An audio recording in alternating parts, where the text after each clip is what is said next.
এবং পুত্র জন্মেজয় সমস্ত আয়োজন করেছিল পিতার উদ্দেশ্যে। পরীক্ষিতের পুত্রের নাম হলো জন্মেজয়।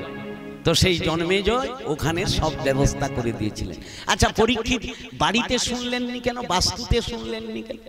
রাজভবনে বসে শুনতে পারতেন। পরীক্ষিত জানতো একমাত্র সাধু সঙ্গ, হরি কথা, নির্জন নিরালা জায়গা না হলে, এক তো পতিত পাবনী গঙ্গার তীর অতি পবিত্রময়, আর এই নিরালা নির্জন জায়গা, আপনি এমন একটা জায়গায় যজ্ঞ করলেন, সুষ্ঠুভাবে মানুষ বসতে পারলো না, কি আস্বাদন করতে পারলো না, তাতে বা কি হলো? এই যে কালকে আমরা দুপুরে একটা জায়গায় প্রোগ্রাম করলাম, তার এমন সংকর জায়গা, আমাদের স্টেজটাই জায়গা শেষ, আর ভক্ত বসার জায়গা নেই, তাতে বা কি হবে? তার থেকে ফাঁকা মাঠে করতে পারবে। তাহলে কি হলো? তাহলে স্থান, কাল, পাত্র ঠিক না হলে এই মহতীয় যজ্ঞ হয় না। এটা তো একটা যজ্ঞ। অতএব পরীক্ষিত মহারাজ শুক্রতালে শ্রবণ করেছিলেন। নৈমিষারণ্যে সুত গোস্বামী বক্তা, শৌনকাদি ঋষিবৃন্দ শ্রোতা, সেইটি হলো নৈমিষারণ্য ভাগবত। আর একটি ভাগবত দ্বিতীয় অধিবেশন যেটি হয়েছিল, সেটা আরো ডিটেকটিভ। সেখানে শ্রোতা ছিল না, কিন্তু ভাগবত যজ্ঞ হয়েছে। শ্রোতা ছিল না বলা ভুল হবে, মানে এই পঞ্চভৌতিক দেহের শ্রোতা ছিল না। কথা বুঝতে পারছেন? তাহলে সে শ্রোতা কে ছিল? না, সেই যে দ্বিতীয় অধিবেশনটি হয়েছিল, তার বক্তা ছিলেন মহাজ্ঞানী মহাপণ্ডিত গোকর্ণ। আর শ্রোতা ছিল কে? না, এই গোকর্ণের দাদা ছিলেন, বড় ভাই ছিল, নাম ছিল ধুন্ধুকারী। সেই ধুন্ধুকারী তার এই আত্মহনন, অপঘাত, মৃত্যু, এই যে গলায় দড়ি, বিষ ভোজন, ট্রেনে মাথা দিয়ে ইত্যাদি ইত্যাদি, এই যে বার অ্যাক্সিডেন্ট, বজ্রপাত, অপঘাত, আত্মহনন, এই আত্মার শান্তি পায় না। এই যেমন বজ্রপাতের মৃত্যু যার, স্ট্রোক রোগে হইয়া মৃত্যুটা, হ্যাঁ কি না? আরে বাবু, আপনি মাঠে গেছেন, ধড়ধড় করতে করতে নাই, এই আত্মাগুলো আচমকা যে আত্মাগুলো চলে যায়, এই আত্মার শান্তি হয় না। এই আত্মার শান্তি কামনার্থে এই কলিযুগে মহাজ্ঞানী মহাপণ্ডিত ভগবান সূর্যদেবের উপদেশ নিলেন।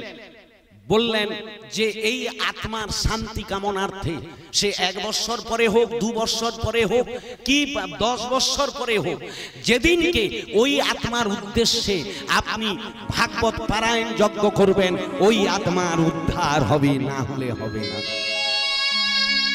এই জন্য গোকর্ণ তার দাদার আত্মার শান্তি কামনার্থে তিনি একটি পারায়ণ যজ্ঞ করেছিল, দ্বিতীয় অধিবেশন। সেখানে ওই ধুন্ধুকারীর আত্মাটা কোথায় বসে ভাগবত শুনছিল জানে? কোথায়? হ্যাঁ, বাহ, এই তো মা তো সব জানে, ভালো। হ্যাঁ, ধ্বজ বাঁশে, এই যে আমাদের ঈশান কোণে যে বাঁশটা রোপণ করা হয়েছে, এই যে ধ্বজ বাঁশ, ওই ধ্বজ বাঁশে বসে ধুন্ধুকারীর প্রেত আত্মাটি, ওই ছিদ্র একটি ছিল, তার ভেতরে ঢুকে গেছে, দিয়ে ওইখানে বসে ভাগবত শুনেছিল। তাহলে সেটি এই বায়ব আকারের দেহ ছিল, এই পঞ্চভৌতিক দেহ কলেবর ছিল না। ভাগবতের এত বড় মাহাত্ম্য। অতএব ভাগবত এই যজ্ঞ যেখানে হোক, এই যে আপনারা সকালবেলা অনেকে আসেননি বা মাইকে শুনছেন, অনেকে ভাবছেন যে কি এমন ভাগবত ঘটে, আমরা তো বুঝতে পারছি না, হ্যাঁ কি না? বলুন, বোঝা যাচ্ছে কি? সকালবেলা যে ভাগবতটা হচ্ছে, বুঝতে পারছেন?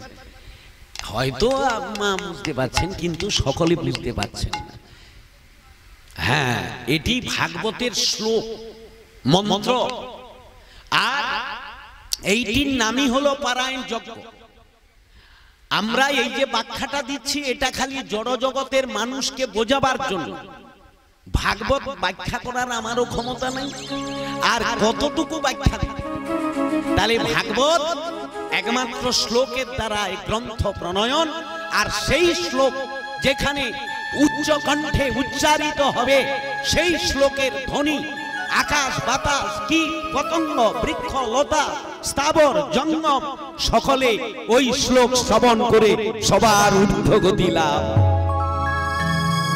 আবার ওই ভাগবত পারায়ণ শ্লোক যেখানে হবে দেবতাগণ অন্তরিক্ষ থেকে শ্রবণ করে।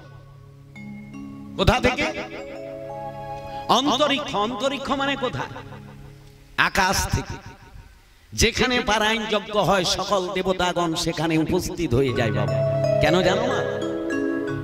এক সময় ভাগবত যখন পরীক্ষিত মহারাজের উদ্দেশ্যে সপ্তাহকাল পারায়ণ যজ্ঞ হচ্ছে, এমন সময় মর্তের মনুষ্যগণ সকলে বসে ভাগবত শুনছে, হরি কথা শুনছে। আপনারা যেমন এই যে অনেকে মাটিতে বসে গেছেন এইভাবে শুনছেন। দেবতাগণ স্বর্গ থেকে মনে মনে ভাবলো, পৃথিবীর মানুষ কি এমন সুকৃতি করলো তারা মাটিতে বসে ভগবানের লীলা সাধন করছে পৃথিবীতে? না না আমাদের যেতে বলে দেবতাগণ স্বর্গ থেকে আসার সময় থমকিয়ে গেল। খুব ভালো করে শুনবেন বাবা। দেবতাগণ চিন্তা করলো, ভাগবত শুনতে তো আমরা মর্তভূমিতে যাব, তাহলে স্বর্গ থেকে দেবতাগণ কোথায় আসছে? মর্তভূমিতে। এরা তখন ভাবলো ভাগবত শ্রবণ করতে গেলে রিক্ত হস্তে যেতে নেই। আপনাদের বলিনি, আবার আপনারা অন্যভাবে নিবেন। বলে হায় হায়, কেন তাহলে কালমুয়ার আসবে? কি বললাম? ভাগবত শ্রবণ করতে এলে রিক্ত হস্তে আসতে নেই। রিক্ত মানে বুঝতে পারলেন কি? রিক্ত মানে বুঝতে পারেন? আরে মা শূন্য হাতে, খালি হাতে আসতেন। 5টা জায়গায় খালি হাতে যাবেন, আমি শাস্ত্রে বলে দিচ্ছি। আর 5টা জায়গায় কোনোদিন ফাঁকি দেখাবেন না। কোথায় কোথায়? শূন্য হাতে যেতে নেই গুরুদেবের গৃহে। গুরুদেবের দর্শনে যেতে গেলে গুরুদেবের হাতে কিছু ভেট দ্রব্য দিয়ে, গুরু প্রণামী দিয়ে, গুরুদেবকে দণ্ডবোধ করে তারপরে কথা বলা উচিত। গুরুগৃহ। তারপরে বলল রাজগৃহ। রাজার কাছে যেতে গেলে রাজার ভেট দ্রব্য দিয়ে কথা বলতে হবে। এখন রাজতন্ত্র নাই, এখন গণতন্ত্র হয়ে কি মন্ত্রী হয়ে গেছে, এখন তাদেরকে দিতে হয় না হয়। তাই আপনি একটা সিগনেচার আনতে যাবেন, বলে দেখি তুই সরকারি ট্যাক্স দিচ্ছ কিনা, দিতেই হবে। রিক্ত হস্তে যাওয়া যাবে না। তাহলে রাজগৃহ গুরুগৃহ দুটি গেল। 3 নম্বর স্থান হলো বৈদ্যের গৃহ, মানে ডাক্তারের বাড়ি। ডাক্তারের কাছে যেতে গেলে খালি হাতে যাবে, ওখানেও খালি হাতে গেলে আপনার কাজ হবে। ক নম্বর গেছে? 3 নম্বর। এরপর বলল নদী পারাপার যানবাহন, কি এই যে খিয়া পারাপার, ভবের সংসারে ভব খিয়া পারাতে গেলে টাকা দিতে হবে না হবে? বাসে উঠছেন, কন্ট্রাক্টর ভেজালে আপনাকে টাকা চাইতে মনে নাই, আপনি ফুরুস করে নেমে ছুটে বাড়ি গেছে, ভাবলেন যাক বেশ ফাঁকি দিচ্ছি। অনেকে আছে ধান্দাবাজ নাকি? তাহলে নিজেই ফাঁকে পড়বেন, খুব সাবধান। যদি মনে না থাকে যেচে দিবেন যে বাবা আমি আমার টাকাটা নেন, কিন্তু এই মহৎ উদ্দেশ্য কজনের আছে, যতটা ফাঁকি দেখাতে পারে। তাহলে ক নম্বর গেল? 4 নম্বর। 5ম নম্বর হলো যেখানে ভগবানের হরি কথা হবে, নাম হবে, সেখানে রিক্ত হস্তে যেতে নেই। এই জন্য নটি বিনোদিনীতে কি বলছে? তোমাকে দিতে বি হবে আর লিতে, দেওয়া এবং রিক্ত হস্তে আসতে। আমি এই যে আশিসকে বলছিলাম যে বাবা তোরা একটু মাধুপুরি, হয়তো তোমাদের এইখানে এলাকা, বলে তোমার কিসের বা অভাব? এদের টাকার তো অভাব করতেই পারে না। কর্মের মূল উদ্দেশ্য হলো দৈনতা, মাধুকুরি করতে হবে। আর ভক্ত যারা হবেন তারা যেমন করে হোক যৎকিঞ্চিত হলেও গোবিন্দ সেবার জন্য, ভক্ত সেবার জন্য তারা কিছু দেবেন, দেওয়াটা উচিত। আপনি যদি কিছুও না পারেন ভগবানের জন্য, হাইকে মা একটু ফুল চয়ন করে নিয়ে আস, পুষ্প, তুলসী গোবিন্দের জন্য, কেউ ফল, কেউ সবজি, ভক্ত সেবা হবে একটু সবজি দিয়ে দিলাম। আমি যদি তাও না পারি, আমি দাতার হাতে যিনি করছেন তার হাতে একটু অর্থ দিয়ে দিব, যে বাবা তুমি, আমার জীবনে তো হবে না, হবে বাবা, অনেকের টাকা আছে, ধন আছে, কিন্তু মন আছে। এই জন্য ভগবান যাকে ধন দিচ্ছে তাকে মন দেয়, আর যাকে মন দিচ্ছে তাকে ধন দেয়। কোটি কোটির মধ্যে একজনকে ধন দেয় আর মন দেয়।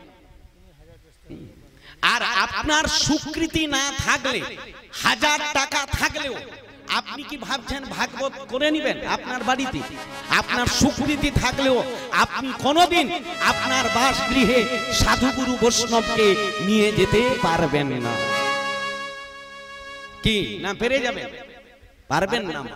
এই জন্য যেখানে যারা যজ্ঞ করবে তার হাতে যদি আপনি একটু দিয়ে দেন, তাহলে আপনিও এই যজ্ঞের অংশীদারি হয়ে যাবেন। দেবতাগণ বলছে শূন্য হাতে যাওয়া যাবে না। তাহলে স্বর্গের উৎকৃষ্ট বস্তু কি? দেবতাগণ কি খায়? সুধা খায়। এই বলে সুধার ভাণ্ড একটি করে হাতে খুরি নিয়ে তারা সদল বলে চললেন। এলেন ভাগবত বাসরে, উদ্দেশ্য খুব ভালো। শুকদেব গোস্বামী ভাগবত বলছেন, পরীক্ষিত মহারাজ ভাগবত শ্রবণ করছেন, কিন্তু ওই দেবতাগণ মনে মনে ভাবলো আমরা তো মর্তভূমিতে এলেই তাহলে মর্তের মানুষ আমাদের বিশেষ সম্মান দেবে, হ্যাঁ কি না? আগে দেওয়াটা তো উচিত নাকি? একজন ভিআইপি গেস্ট এলে সে কি আপনার আশিস কোন ভিআইপি ব্যক্তিকে আমন্ত্রণ করলো, সে কি এসে আপনাদের মতো চটে বসিয়ে যাবে? হ্যাঁ কিনা? কোন এমএলএ এমপি আইলে কি চটে বসানো যাবে? তার জন্য বিশেষ চেয়ার, বিশেষ একটা আতিথ্য ইত্যাদি ইত্যাদি। এখন দেবতা ভাবছেন আমরা মর্তভূমিতে গেলে বোধহয় বিশেষ আতিথ্য পাবো। এসে এরা দাঁড়িয়ে থাকে, কেউ বসছেন না। আর শুকদেব গোস্বামী একবারও তাকিয়ে বললেন না হে দেবতাগণ আপনারা আসুন বসুন, কোনো কথা বললেন না। তিনি তার ভাগবত বলে যাচ্ছেন, এরা লাইন হয়ে সুধার ভাণ্ড হাতে নিয়ে দাঁড়িয়ে থাকলেন। বহুক্ষণ দাঁড়াবার পর দেবতাগণ বলছেন আমরা এলাম স্বর্গ থেকে ভগবানের অধরামৃত সুধা পান করব বলে, কিন্তু আমরা এখানে এলাম বটে, আপনারা আমাদের আপ্যায়ন করলেন না, এ বড় দুঃখের কথা। তখন শুকদেব গোস্বামী বললেন হে দেবতাগণ আপনারা ভক্তিহীন। কি বলল? ভক্তিহীন। আপনাদের এই ভক্তিহীন হৃদয়ে ভগবানের কথা আস্বাদিত হবে না। কেন ভক্তিহীন? না তোমাদের মধ্যে এখনো অহংকার কাজ করছে। যার মধ্যে অহংকার কাজ করবে সে হুট করে এসে মাথাটা নত করবে না, হ্যাঁ কি না? এই যে অনেকে আসছেন ভগবানের কাছে প্রণাম করছেন, কি আসনে প্রণাম করছেন, আমি আসনে উঠার আগে ওখানে প্রণাম করলাম, এইগুলি আমাদের নিয়ম ভক্ত সমাজ। আগে এই আসনকে প্রণাম করতে হয়, এই সিস্টেমগুলো মাথায় রাখবেন। আসনে কেউ যদি না থাকে তবু এই আসনকে প্রণাম করবেন। কেন জানেন মা? এই আসনটি হলো কার আসন? কি? মহাভাগবতম। কি? পরীক্ষিতের আসন। তাহলে পরীক্ষিতের আসনকে মর্যাদা না দিয়ে আপনি ভাগবত শুনতে পারেন না। এই জন্য আসনে বসতে হবে, বসার আগে দণ্ডবোধ করতে হবে। দেবতাগণকে বলছে আপনারা তো ভক্তিহীন, আপনাদের সেই ভক্তি কোথায়? আপনারা যদি ভাগবত শুনবেন তাহলে আপনারা দণ্ডবোধ করে বসে যাবেন, কিন্তু দেবতাগণের অহংকারটা কি? আমরা কি এই মাটিতে বসা উচিত? এই অহংকার থাকার জন্য ভক্তিহীন দেবতাগণ ভাগবত কথা শুনতে পেল না। আর শুকদেব গোস্বামী বললেন কাঁচের বিনিময়ে কাঞ্চন পাওয়া যাবে না। কাঁচ দিয়ে কেউ সোনা নেবেন বললে হবে? কাঁচের দাম বেশি, সোনার দাম কম। কাঁচের বিনিময়ে কাঞ্চন পাওয়া যায় না। তাই দেবতাগণ ভগ্ন মনোরথে ফিরে যাচ্ছেন। আর যাওয়ার সময় সেই দেবতাগণ ভগবানের চরণে নিবেদন করল, প্রভু আমরা গেলাম মর্তভূমিতে, কিন্তু ভাগবত কথা শ্রবণ করতে পারলাম না, আমাদের কি গতি হবে? তখন গোবিন্দ কৃপা করে দেবতাগণের উদ্দেশ্যে বলল, আপনারা আপনাদের এই অব্যয় কলেবর নিয়ে আপনারা মর্তভূমিতে আর যাবেন না। কারণ আর আপনারা গিয়েও আপনারা অহংকার চ্যুত করতে পারবেন না। আপনাদের একটা দেবত্ব এক্সট্রা পাওয়ার আছে, আপনারাও সাধারণ মানুষের কাছে বসতে পারবেন না। তাই গোবিন্দ কৃপা করে দেবতাগণের উদ্দেশ্যে বলল, যেখানে আমার ভাগবত পারায়ণ যজ্ঞ হবে তোমরা সেইখানে অন্তরিক্ষ থেকে এই ভাগবত কথা শ্রবণ করে সেইখান থেকে পুষ্প বৃষ্টি দাও। তাহলে এই যে ভাগবত যজ্ঞটি হচ্ছে, শ্লোক হচ্ছে, শ্রবণ করছে কারা? মানুষ না, শুনছে কারা? দেবতাগণ। আর দেবতাগণ প্রীতি হলে কি হবে? দেবতার দ্বারাই আমরা পাই কি? বৃষ্টি বলো, বাতাস বলো, যা বললো কার দ্বারাই পাই? দেবতাদের। তাহলে দেবতাদের প্রীতির উদ্দেশ্যে এই ভাগবত হচ্ছে। আর এই ভাগবত গ্রামের জগতের কল্যাণের জন্য কীট পতঙ্গ বৃক্ষ লতা স্থাবর জঙ্গম পশু মানুষ দেশ দশ সবার কল্যাণ হবে এই পারায়ণ যজ্ঞ। তাই হে ভক্তজন মণ্ডলী, আপনাদের চরণে নিবেদন করব, এই সপ্তাহকাল গতকাল আমরা অধিবাস করেছি, মঙ্গলাচরণ ঘটস্থাপন বিগ্রহ আনায়ন করে আজ সকাল থেকে আমারই আত্মজ আপনাদের আশীর্বাদ ধন্য সংস্কৃতে ত্রিপুরেমে গিরিধারী দাস অধিকারী মহাশয় তিনি শ্লোক করছেন। শ্লোক হচ্ছে এই সংস্কৃতম যে শ্লোক, তিনি 18,000 শ্লোক এই 7 দিনে তিনি অধ্যয়ন করবেন, ওইটাকে বলা হয় পারায়ণ। আর আমি এই দুর্মুখ দুর্বুদ্ধি মানুষ অল্প সময় আপনাদের কাছে একটু ব্যাখ্যা দেব, সেটা অচৈতন্য জীবকে একটু যদি মগজ ধলাই করে এই পথে লেসা যায়, ঠিক আছে? আর আপনাদের এইসব এলাকা তো ভক্তি মার্গ থেকে অনেকটা পিছিয়ে গেছেন মা। তাই আমি গত বছর আশিসের বাড়িতে এসেছিলাম, আশিসকে বলেছিলাম, বাবা তোরা অষ্টপ্রহর নাম যজ্ঞ করে বহু অর্থ ব্যয় করিস, তুই একটা পারায়ণ যজ্ঞ কর, গ্রামের কল্যাণ হবে, আর তোমার দ্বারা কিছুটা মানুষের যদি পরিবর্তন হয়। তো আশিস আমার কথাটাকে মোটামুটি মাথা পেতে নিয়েছেন, একেবারে গুরু বাক্যকে বেদ বাক্যের মতো মাথায় নিয়েছেন। ওনার সপরিবার সকলে সম্মতি হয়েছে, ওনার পিতা মাতা স্ত্রী একজন যদি বাক্যা বুঝতো তাহলে ফাঁকা হয় নাকি? সবার স্বতঃস্ফূর্ত ভাব, হাই ছেলেটি আসতে পারেনি, কর্ম জগতে থেকে গেছে, হচ্ছে। আমি বললাম, বাবা তোর দুঃখ করার দরকার নেই ভাই, তোর উদ্দেশ্যে তো হচ্ছে ওখান থেকে নেটওয়ার্কে মোবাইলে যেমন কথা আসে ছবি আসে, এখান থেকেও নেটওয়ার্কে তোর মধ্য থেকে কৃপা চলে যাবে না? যাবেন? যাবেন? যে যেখানে থাকুক কাজ। তো সেখানে তাহলে আশিস আমাকে বলল যে বাবা আমি তো বাইরে থাকি, ও আমাকে বেঙ্গালোর নিয়ে গেছিলেন আমাদের সম্প্রদায়টাই নিয়ে, সেখানে ওরা প্রচন্ড অর্থ ব্যয় করে এবং খুব সুন্দর পরিবেশ তৈরি করে। তো যাই হোক আমাকে বলল যে বাবা আমি তো, আমার মা বাবা বৃদ্ধ, আমরাও বাইরে থাকি, অতএব এই যে এত বড় গুরু দায়িত্ব আপনি চাপাবেন, এই যজ্ঞ কিভাবে হ্যান্ডেল হবে? আমি বাবা দেখ, তুই একটু অর্থ ব্যয় করবি, রাধারানীর কৃপায় দেখবি ওই যজ্ঞ সুন্দর হয়ে যাবে। সব দায়িত্ব আমি নিয়েছি, ঘাড়ে কাঁধে চেপে নিয়েছি। উদ্দেশ্যটা কি? 7 দিন এখানে থেকে কিছু অর্থ কামিয়ে নিয়ে যাব, হ্যাঁ কি না? এটাই তো উদ্দেশ্য। এই উদ্দেশ্য নয়।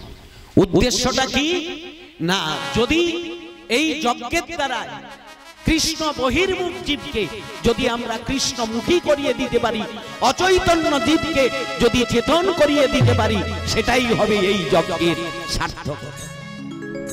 তাই আপনারা আজকের প্রথম দিন, আমি জানি আজকের একটু ভক্ত সংখ্যা কম হবে, আগামীকাল থেকে বেড়ে যাবে, বাড়া উচিত। তো যারা সংসার মায়া সপ্ত গুবরিয়া পোকার নেয় গোবর ঠেলতিছে, তাদেরকে আপাতত একটু মৌমাছির মতো, কি আবার গেলাম তো সেই জায়গায় নেই না, ভুল হলো। গুবরিয়া পোকা যারা একেবারে সংসার কূপে পড়ে আছে, মায়ার অন্ধকূপে পড়ে আছে, তাদেরকে আপাতত একটু আপনারা যারা আসছেন একটু হাত বাড়ি দিবেন, চলো বন্ধু, নাকি কিছু হোক না হোক আপাতত গেলে পাঠ ব্যাখ্যা শুনতে পারো, আর নাই পারো একটু প্রসাদ পাওয়া যাবে নাকি। প্রত্যেকদিন প্রসাদের ব্যবস্থা রেখেছে। এই লোক নিয়ে কেউ যদি আসে, মৌমাছি কি করলো, গুবরে পোকাকে সঙ্গে নিলেন। ভালো করে বুঝবেন তত্ত্বটা, আমি গল্প বলছি, এদিকে তত্ত্বটা দিয়ে। গুবরে পোকাকে মৌমাছি সঙ্গে নিলেন, অর্থাৎ ভক্ত অভক্তকে সঙ্গে নিলেন, হ্যাঁ কি না। ফল এবারে দেখে, ফলটা কি হলো দেখে। গুবরে পোকাকে জোর করে সংসার কূপ থেকে নিয়ে চলে এলো, নিয়ে এসে যেই পদ্মবনে ছেড়ে দিল। পদ্মের সৌরভ, পদ্মবন দেখে গুবরে পোকা তখন ভাবছে, হায় হায়, এ তুমি কোথায় নিয়ে এলে বন্ধু, এ তুমি কোথায় নিয়ে। তখন সেই পদ্ম বনের অতি সৌন্দর্য দর্শন করতে করতে গুবরে পোকা তখন বলছে, ওগো বন্ধু, তুমি আমাকে সঙ্গে নিয়েছিলে বলে আজ আমি এই স্থানে আসতে। বেশ ভালো লেগেছে তো পরিবেশ, হ্যাঁ কি না, পরিবেশ ভালো, ঠিক আছে। তুমি এইখানে এই স্থানে বসে তুমি ফুলের সৌন্দর্য তুমি গ্রহণ করো, আমি একটু এ ফুলে ও ফুলে মধু সংগ্রহ করে নেই, যাওয়ার সময় একসঙ্গে নিয়ে যাব নাকি। গুবরে পোকাকে একটা স্থান নির্বাচন করে গুবরে পোকাকে রেখে দিয়ে মৌমাছি ফুলে ঘুরতে ঘুরতে অন্যত্রে চলে গেল। আর এদিকে গুবরে পোকা যে বসেছিল এক জায়গায়, ইয়ে ফুলের সৌন্দর্য দেখতে দেখতে ইয়ে চলা আরম্ভ করছে। কথা বুঝতে পারছি? ইয়ে এখন চলতে চলতে কি হলো, এ ফুল ও ফুল আস্তে আস্তে যেতে যেতে যে স্থানে বন্ধু রেখে গেছিল সেই স্থান ত্যাগ করে অন্যত্রে চলে গেছে। কোথায় চলে গেছে? বেশ কিছুটা এগিয়ে গেছে। এখন এদিকে দেখতে দেখতে দিনমণি অস্ত হতে চলছে। দিনমণি মানে বুঝেন তো? আজ্ঞা, কে গোমা? চন্দ্র, তাহলে জানেন সূর্যদেব। হ্যাঁ, সূর্যদেব অস্ত হতে চলছে। আর এদিকে মৌমাছি, তিনি তো ফুলের মৌমাছি মানে কি, ফুলে ফুলে ঘুরে, মানে সে তো জানে পদ্মবনে থাকতে গেলে কোন সময় যেতে হয়, কোন সময় পদ্মবন ছেড়ে উঠে যেতে হয়, এটা কে জানে? মৌমাছি জানে, গুবরে পোকা জানে। ধূর, ভাল লাগেনি, আসি আসি শুনবো, পালিয়ে যাব।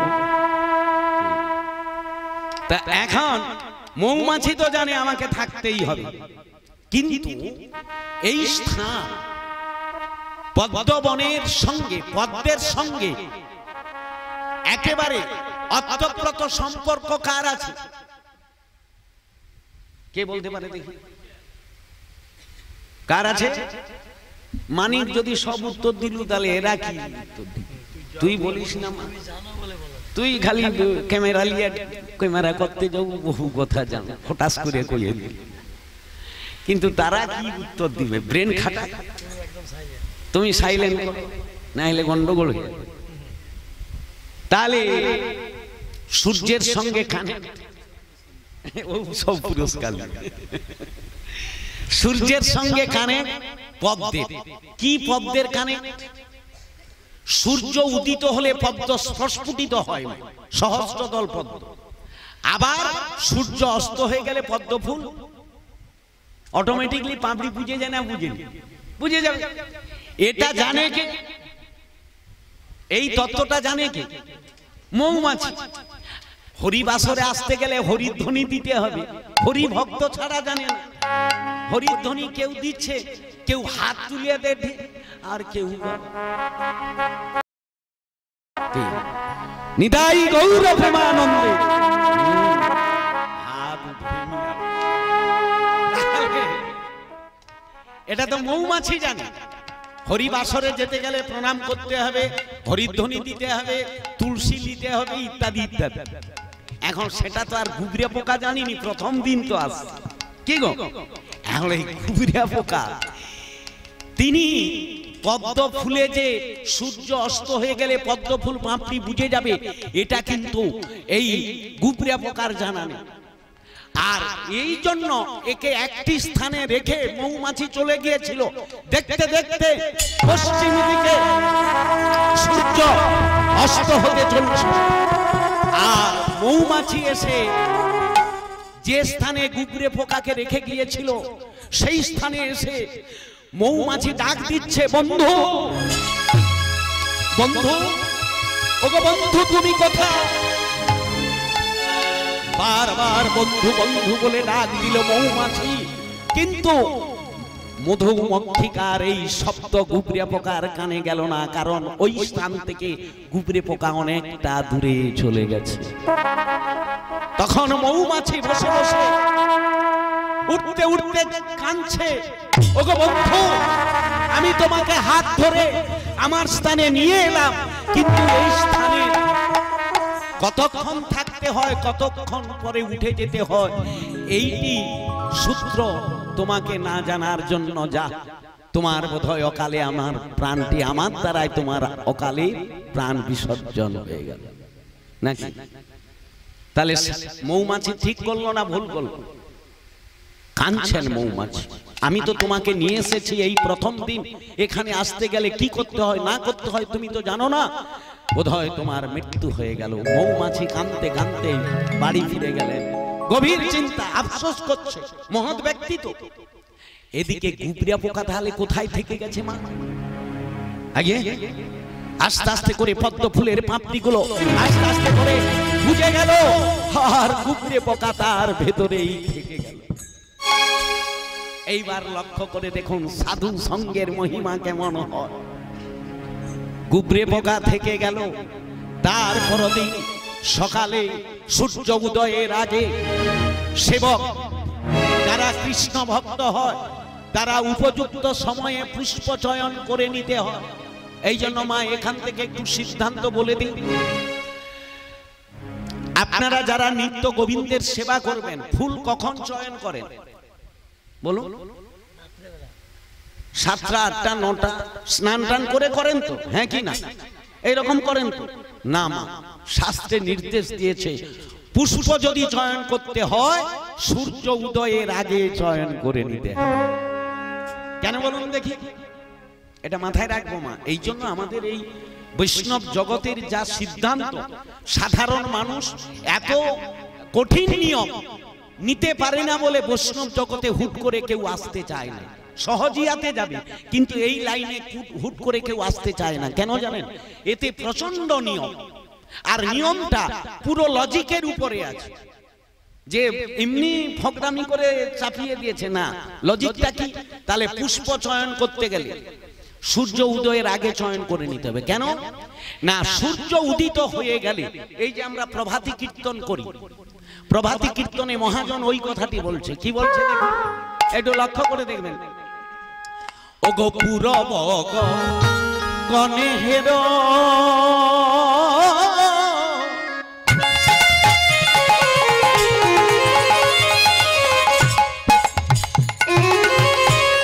অরুণ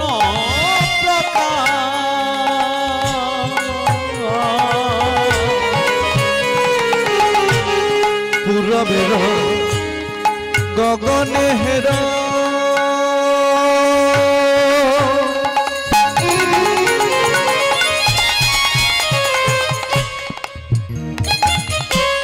অরুণ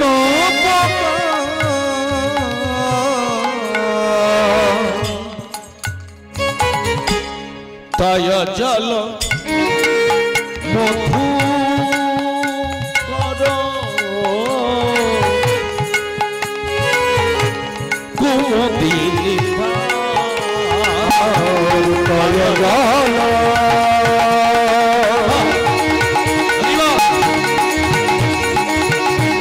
মধু কর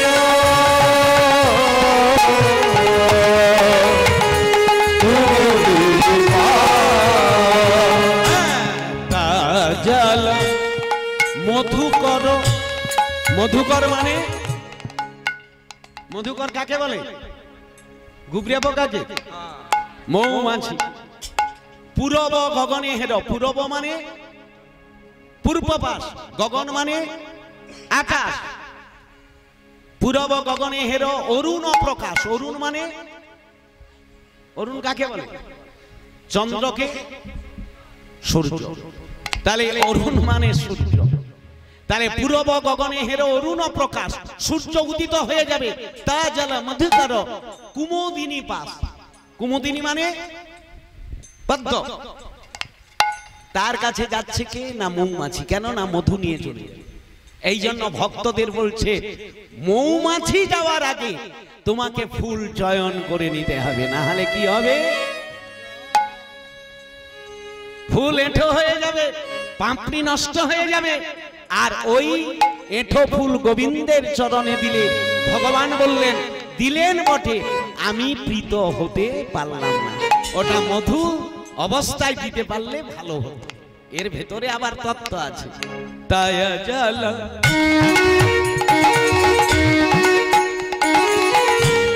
মধুকর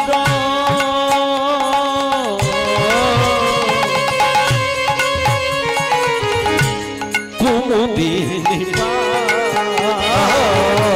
তয় জল মধুকর কুমুদিনী পার। তাই হে ভক্তগণ, সূর্য উদয়ে পূর্বে জাগরিত হোক। তাই সেবক কি করলেন? সেবক কি করলো জানো মা? সকালবেলা সূর্য উদয়ের আগে তিনি পুষ্পের বাসি পুষ্পগুলো ভগবান শয়ন দেওয়ার সময় বাসি পুষ্পকে নাবিয়ে শয়ন দেবেন। সারাদিনের যে পুষ্প গোবিন্দের চরণে দিলেন, সন্ধ্যাবেলা শয়ন দেওয়ার সময় গোবিন্দেতে ফুল তুলসী রাখা যাবে না, মাথায় রাখবেন। নাহলে আজ দিলেন আবার কালকে একবারে নাবাইবেন, ওটি নয়। শয়ন দেওয়ার সময় পুষ্প নাবিয়ে নিতে দিয়ে সাজিতে রেখে দিবেন। ভোরবেলা ওটাকে ফেলে দিয়ে নতুন ফুল চয়ন করে নিতে। তো এখন সেবক কি করেছে? ভোরবেলা ওই বাসি পুষ্পগুলো ফেলে দিয়ে নতুন পুষ্প চয়ন করে নিয়েছে, পদ্ম চয়ন করে নিয়েছে। আর সে যে পদ্ম তো তখন প্রস্ফুটিত হয় নাই। গুবরিয়া পোকা কোথায় আছে? আহা, কি কৃপা! সেই পদ্মের ভেতরে গুবরিয়া পোকা চলে এলো। সেবক চয়ন করে নিয়ে এসে ভগবানের মঙ্গলা আরতি করে, ভগবানকে জাগরণ করে, ভগবানকে স্নান করিয়ে, ভগবানের অঙ্গরাগ করিয়ে, পদ্ম ফুলগুলো যখন একটি একটি পাপড়ি প্রস্ফুটিত করে, যখন একটি তুলসী পত্র ওই পদ্মের নরম যে কমলটি আছে তার উপরে জড়িয়ে নমো কৃষ্ণায় বলে, গোবিন্দায় বলে, গোবিন্দের যুগল চরণে এত সচন্দন গন্ধ পুষ্পং ক্লীন কৃষ্ণায় গোবিন্দায় গোপীজন বল্লভায় দিলেন। কোথায়? গোবিন্দের চরণে মা। আর যেই দিয়ে দিল, সে ফুলের ভিতরে কে ছিল? গুবরে পোকা। যখন দর্শন করলো তখন দেখলেন গোবিন্দের কমল চরণ, এদিকে কমল পদ্ম, আর সেই কমল চরণ দর্শন করে সেই গুপুরে পোকা তখন বলছে, ওগো বন্ধু, ওগো বন্ধু, তুমি আমাকে সঙ্গে নিয়ে এসেছিলে বলে বন্ধু কোটি কোটি ব্রহ্মানন্দ যার ধ্যান পায় না, যদি ঋষি ব্রহ্মচারী যার ধ্যান পায় না, সেই চরণ আজ আমি তোমার সঙ্গ গুণে পেয়ে গেলাম। যে চরণ হয়তো কোনোদিন মৌমাছি পায়নি মা, পেয়ে গেল কে? গুবরে পোকা। সেই সারাদিন গোবিন্দের চরণ দর্শন করে গুবরে পোকা চোখের জলে ভেসে গেল। তারপর দিন ওই পুষ্প আবার নিয়ে গিয়ে সমুদ্রে ফেলে দিয়েছে। সমুদ্রের তরঙ্গে সেই বাসি পুষ্প ভাসমান হয়ে নাচতে নাচতে যাচ্ছে, আর এদিকে উপর থেকে মৌমাছি বলছে, বন্ধু বন্ধু বন্ধু তুমি কোথায়? না জানি বন্ধু হয়তো পদ্ম ফুলের বনে কোথাও হারিয়ে বসে আছে। তখন সেই পদ্ম থেকে গুবরে পোকা বলছে, ওগো বন্ধু, ওগো বন্ধু, আজ আমি, তুমি কৃপা করে আমাকে সঙ্গ দিয়েছিলে বলে আজ আমি গোবিন্দের চরণ পেয়ে, যে পতিত পাবন গঙ্গা গোবিন্দের চরণ থেকে প্রবাহিত, সেই চরণের উদ্দেশ্যে আমি যাত্রা করলাম। ওগো বন্ধু, তোমায় কোটি কোটি দণ্ডবত। তাহলে গোবিন্দের চরণ পেল কার দ্বারা? তাহলে মৌমাছি হলো সাধু, আর গুবরে পোকা হলো বিষয়। আজকের এই ভাগবত যজ্ঞ থেকে যদি কোনো অচৈতন্য জীব গোবিন্দের কৃপা পেয়ে যায় মা, তাহলে প্রথম স্বীকৃতি কার? ওই যে আপনি যাকে সঙ্গে করে নিয়ে এসেছেন, চলো বন্ধু, সেখানে গেলে হরি কথা আস্বাদন করবে আর প্রসাদ গ্রহণ করবে। তাই আপনি হয়ে গেলেন মৌমাছি, ও হলো গুবরে পোকা। আপনার মহৎ উদ্দেশ্য থাকলে হয়তো একদিন আপনার সঙ্গ নিয়ে এই গুবরে পোকার মতো এইভাবে সংসার বিষয়ী গোবিন্দের চরণে চলে যাবে। এই জন্য শাস্ত্রে বললেন, সাধু সঙ্গ, সাধু সাধু সঙ্গ সর্বশাস্ত্রে মাত্র সাধু সঙ্গ কৃষ্ণ ভক্তি, কৃষ্ণ ভক্তি প্রেম। তাহলে এইটি হলো সাধু সঙ্গের মহিমা। তাহলে মা, মক্ষিকার মধ্যে মৌমাছি আর গুবরে পোকা এক জিনিস গ্রহণ করেন না, এর মধ্যেও ব্যাখ্যা তফাৎ আছে। এরপর কৃমিনাং রুদ্র লক্ষাংশ, কৃমি কেঁচো জনমটা 11 লক্ষ বার। এর মধ্যে শ্রেষ্ঠ জনম কোনটি? কৃমিদের মধ্যে শ্রেষ্ঠ, বৃক্ষের মধ্যে শ্রেষ্ঠ, জলচর প্রাণীর মধ্যে শ্রেষ্ঠ। কৃমির মধ্যে শ্রেষ্ঠ কোনটি মা? আজ্ঞা, সেটার নাম আপনাদের জানা নেই, কারণ সেই পোকাটিকে এখানে হুট করে দেখা যায় না। সেটি দেখতে গেলে আপনাকে দক্ষিণ ভারতে যেতে হবে। সেই পোকাগুলো ওখানেই দেখা যায়। নাম তার হলো বজ্রকীট। কি বললাম? বজ্রকীট। হ্যাঁ, বজ্রকীট কি করছে জানো মা? পাহাড় পর্বতকে কেটে কেটে রস আস্বাদন করে হজম করে মল ফেলে দিচ্ছেন। তার দ্বারা সৃষ্টি হচ্ছে কি জানেন? এই যে বিষ্ণু শালগ্রাম শিলা, ওটা হচ্ছে বজ্রকীটের মল মা। আর পোকাটাকে ভগবান এত বড় ক্ষমতা দিয়েছেন, যা কাউকে দেননি। ভগবান এত শক্তি দিয়েছেন। কি শক্তি? না এই যে পাহাড় পর্বতের উপর ধরেই বজ্রপাত বেশি হয়, হ্যাঁ কি না? আর বজ্রপাত যার উপরে হবে পাথরে হলেও খুঁয়ে নষ্ট হয়ে যায়। কিন্তু এই বজ্র কি ওই পাহাড় পর্বত ধরে পর্বতের উপরে থাকে, তার উপরে বজ্রপাত হলে বজ্র বহির্মুখ হয়ে যাবে, বজ্র প্রতিহত হয়ে যাবে, পোকাটার কোনো ক্ষতি হবে না। এই জন্য তার নাম বজ্রকে যিনি প্রতিহত করেন নাম তার হলো বজ্রকীট। তো সেই বজ্রকীট হলো কৃমিদের মধ্যে শ্রেষ্ঠ। এবারে আপনারা বলুন সংখ্যা কত গেল? টোটাল সংখ্যা কত হয়েছে? না কেউ মনে রাখেন? মনে নেই?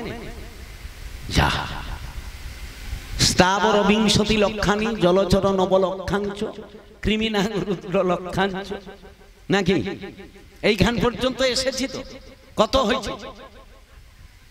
28। কত হয়েছে? হিসাব ভুল হয়েছে। 38 আর 20 9 আর কৃমি কত? তাহলে কত হইল? 29 11 38 তাহলে 40। 10 লক্ষঞ্চ অন্ডা, যা অন্ড মানে ডিম্ব, ডিম থেকে যারা সৃষ্টি হয় পাখি জনম 10 লক্ষ। এই পাখিদের মধ্যে আবার দুটি ভাগ আছে। কি পাখি? কাক কা কা, আর কাককে যেমন দেখতে কোকিলকে তেমন দেখতে, নাকি এক না আলাদা? কোকিলের কণ্ঠ আর কাকের কণ্ঠ এক। কাক কি খায়? আরে যত আবর্জনা পচা মাল কে খায়? কাক খুঁড়িয়া খুঁড়িয়া খায়। আর কোকিল কুহু কুহু, বসন্তের কোকিল। এই জন্য ঋতুরাজ বসন্ত। আর এই বসন্ত ঋতুতে কোকিলের ধ্বনি ভোরবেলা শুনবেন কি মধুময় লাগে, নাকি? অনেককে বলা হয় না কোকিল কণ্ঠী। কোকিল কণ্ঠী কে ছিল? আরে সঙ্গীত জগতে কোকিল কণ্ঠী কাকে বলা হতো? লতা দি, নাকি চলে গেল আজকে সম্পদ। তো তাকে বলা হয় কোকিল কণ্ঠী। কেন না কোকিলের মতো এত সুন্দর মধুময়। এই জন্য মানুষের মধ্যে কিছু কাকও আছে আর কোকিলও আছে, না নাই? সকাল হলে শুধু খা খা খা খা, কি খাই খাই যাই, আর শুধু ঝগড়া বিদ্বেষ, নাকি? এটালি আইসো ওটালি আইসো, কি কা খা। আর যারা কোকিল সুন্দর মধুর গলায়। এই জন্য তব কথামৃত তত্ত্ব জীবন। এই কথা, এই কথার মধ্যে অমৃত আছে, আর এই কথার মধ্যে গরল আছে, নাকি? কারোর কথা সহ্য হয়? বলেনি? বলে তোর কি কর্কশ কণ্ঠ রে, কাকের নেই। তাহলে এই কথা দ্বারা একজনের ভিতরে ক্রোধ সৃষ্টি হয়, আবার এই কথার দ্বারা ক্রোধ নিবারণ হয়ে যায়, হয়নি? তাহলে কাক আর কোকিল সমভাবে দেখতে হলে কি হবে? এই জন্য একটা প্রবাদ ছিল আমাদের বাংলাতে, ভাত ছড়ালে কাকের অভাব হয়। ভাত কেউ ছড়িয়ে দেন কাক আসবে, কিন্তু মহাজন ওইটাকে ধরে বলছে ভাত ছড়ালে কাকের অভাব হতে না পারে। আপনি একটা কোনো অনুষ্ঠান করুন, বহু আত্মীয় বন্ধু বাস চলে আসবে, ওইগুলাকে কাক বলছে। সে এসে কি খাবে? বইতাল ঘেঁট বিচারম ভাত। তোর ঘরে সেগা হবে না কি গার? আমি বললাম সে ঠুকে ঠুকে খাবে, নাকি? না ধরতে পারছেন না, ব্যাখ্যা দিতে হবে। সবাই হাসে ঢেমেনে বুঝিয়ে নিচ্ছে।